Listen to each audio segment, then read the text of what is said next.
the Chinese president and the American president meeting, I guess, in Indonesia.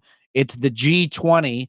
And I wonder if you had any thoughts about what has been read out and reported so far on their meeting. I thought it sounded like a good meeting. It was important that Biden and Xi got together, sat down. They did so with their top teams.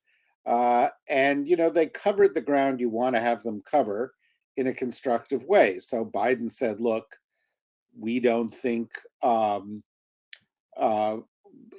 aggression around Taiwan is acceptable. And Xi said, whatever it was Xi said, Biden came away saying he didn't think there was any action imminent on that.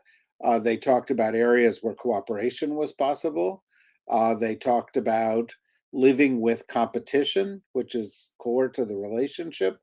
And at the end, they agreed to have Secretary of State Blinken go to China and carry on the discussions in the not too distant future. The US China relationship is the most important bilateral relationship in the world. The people who are promoting the idea of Cold War misunderstand the relationship. There are 70,000 US businesses in China. Our economies are interdependent on one another. There are a whole host of issues, from pandemics to climate to nuclear nonproliferation, that can't be resolved unless we work together. Right. And so somehow we have to balance that with our concerns about them.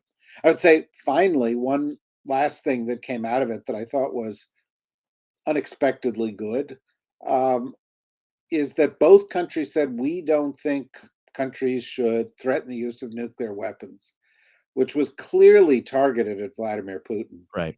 And it was kind of having his best friend and his primary adversary get together and say, stand down, buddy. And I think Yes. that was important.